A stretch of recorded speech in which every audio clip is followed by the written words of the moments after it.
So let me guess, you're doing the work. You're sending tons and tons of coffee chat requests. You keep getting either ignored or getting polite, no thank yous, or I don't have the time.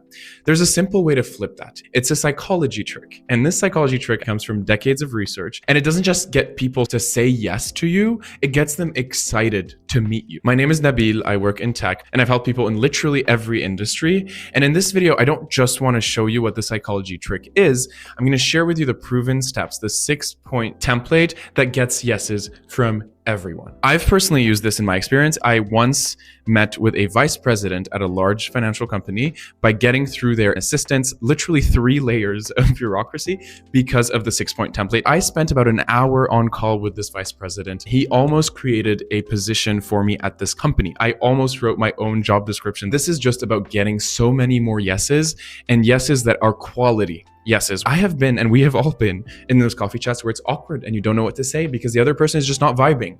This approach will get you folks that vibe with you to achieve what you want. All right, so let's start here. There are 3 types of people that you can have in a coffee chat situation. The first is called boosters, the second is obligates, and the third is called fakers.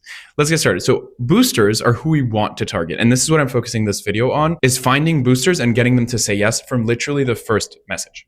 Boosters are the kind of people that really want to help you. They're the kind of people that have achieved a certain level of success in their life, whether it's career-wise or something else, and they want to give back. The second type is called obligates. And this is the kind of person where you end up on a call with them and it's like, why is this awkward? And why do I feel like you're forced to be there? They're the kind of person that has achieved as well, but they're super busy, or they're just not the kind of person that vibes with giving back. The third one is the fakers. Those are the people we want to absolutely avoid at all costs, because an obligate might get you kind of where you want to go and it's not a complete waste of time.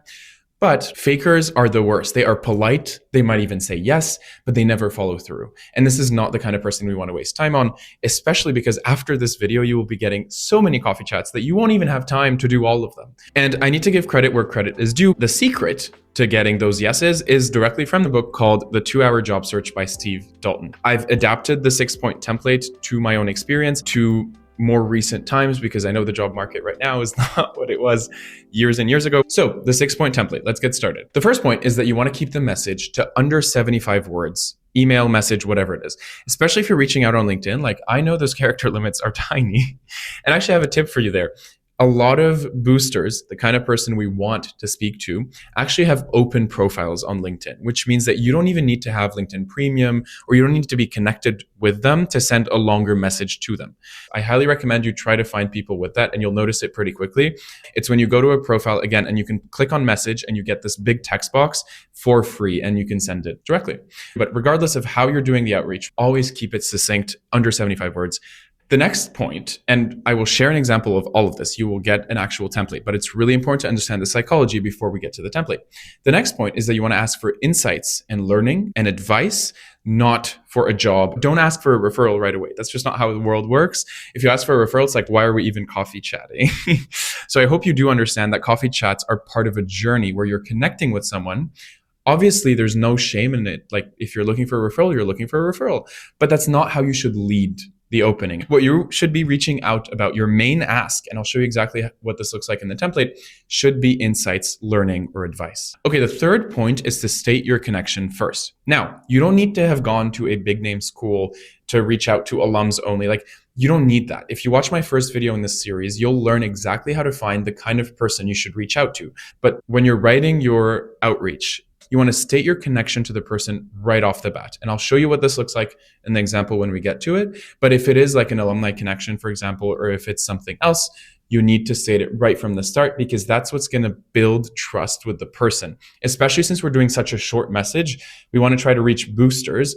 Boosters rely on shortcuts. If I'm excited to help people and I have to selectively decide who I help, I need some shortcut to hint to me that you are worth helping.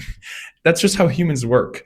And so stating the connection right from the start creates this familiarity, it creates this trust, and it's very important. Oh, and sorry, before we keep going, please like and subscribe. I spend a lot of time making these videos, to be honest with you, and it would help me out a lot. Also, share it with a friend that might be job searching. Okay, let's get back into it. Number 4 is you want to make your ask a question, not a statement. When we make statements like, I'd really appreciate your insights on this, or I would love to learn more about this. Okay, great. I'm glad you would love to learn more. Like there's no invitation for a response. When you add a question mark, that punctuation, like, would you have 15 minutes in the coming week to share more about this? You're inviting a response. And that's very important. Number 5, you want to define your interest both narrowly and broadly. And here's what I mean by this. When you're reaching out to someone and you tell them, for example, that you're interested in working at their company, you are limiting yourself in the insights they can provide. Because let's say you want to work in marketing at Apple. If you're reaching out to someone in marketing at Apple and you tell them you're interested in marketing at Apple, they could literally just tell you, sorry, we're not hiring, and then that's it. But you just lost a very valuable link to a person. Like if that person was a booster and they were super excited to give back, but they were just like, sorry, I'm not hiring, and you just told me you're interested in Apple, you just kind of wasted someone.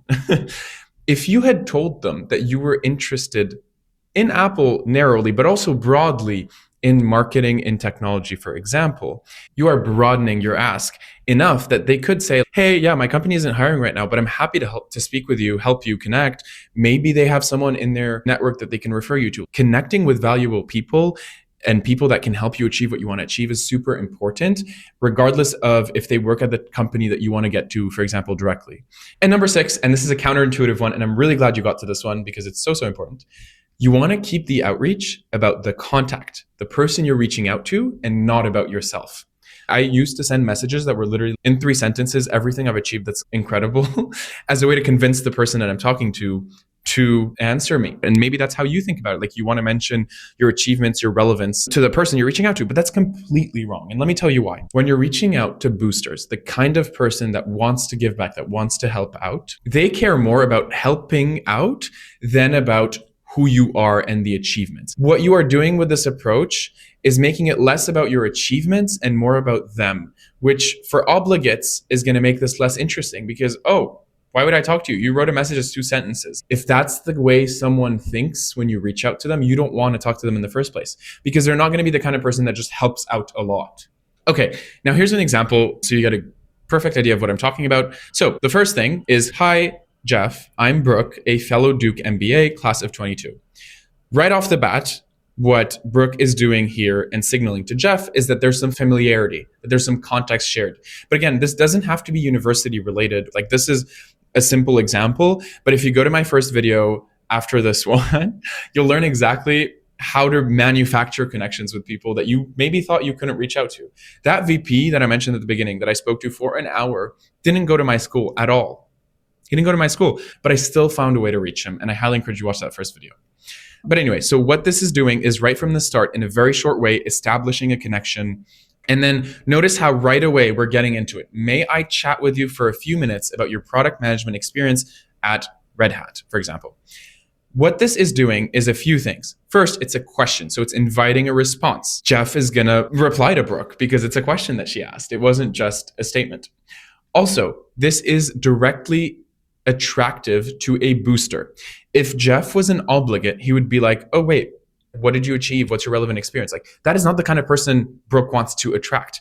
But if Jeff is the kind of person who's a booster who wants to help out, this is the perfect message. It's polite, it's concise, it's asking for advice and insights, not a job referral. So it's easy to say yes to. And then afterwards, I'm trying to learn more about product management in the North Carolina tech space. So your insights would be greatly appreciated. This is great. It's sharing a goal, which loosely makes Jeff understand that this person is probably looking for a job. But anyway, without being too direct.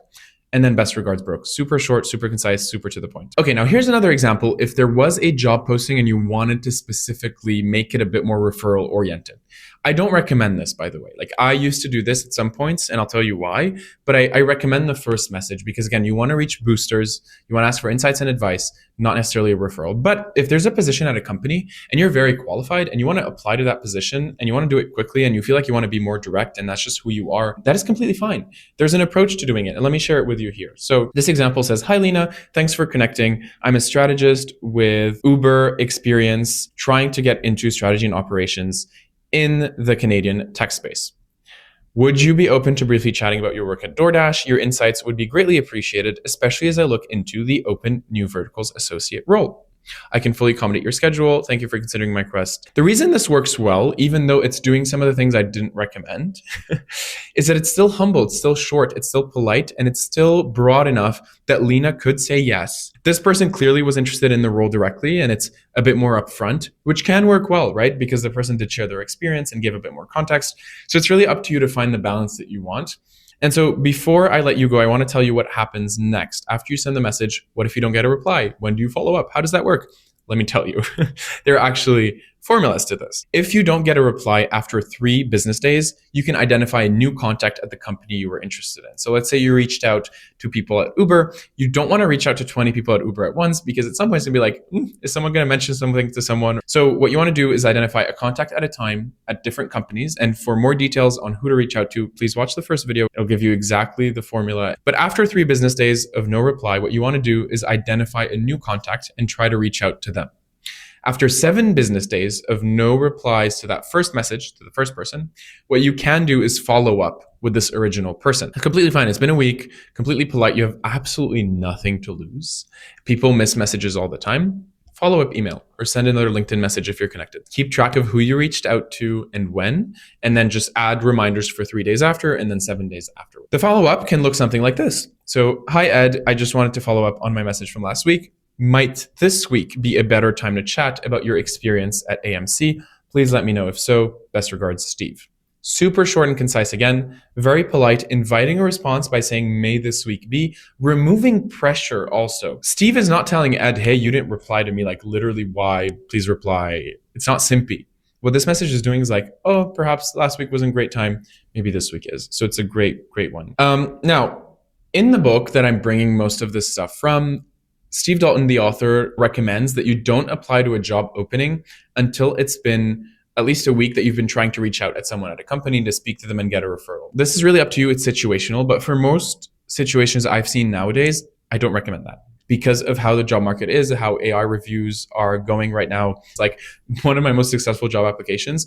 Literally, the role closed a day after it was open because they got so many applications. What I recommend on this front is apply anyway right when you see the thing. Do your best at a great application. And then once you coffee chat someone, if they actually follow up and want to refer you or anything like that, they will find a way. Maybe submit a referral and then you apply again. Whatever it is, you will go down that path when you get to it. The last thing I will say is if you're ignored again, nothing to lose. Don't be the guy that follows up 5 times, but you can follow up twice. Copy paste the message. You have nothing to lose, but maybe stop it 2 times. Okay, and so here's the big picture. Step 1 is figuring out who to reach out to and how to get their contact information. And that's the first video in the series that I really need you to watch because this is all great, but if you're reaching out to the wrong people, there's no point. This video just showed you how to write a message that gets you a yes with psychology behind every single word of what you send. And then the next video in the series, the third one, which they're all linked in the description, will show you exactly how to handle your coffee chat in a way that gets you the outcome that you're looking for. If you're looking for a referral, it'll help you run a coffee chat comfortably, authentically, not awkwardly, in a way that gets you a referral. And yeah, I challenge you now, go write a few messages, go find your boosters, send out at least 20 messages this week.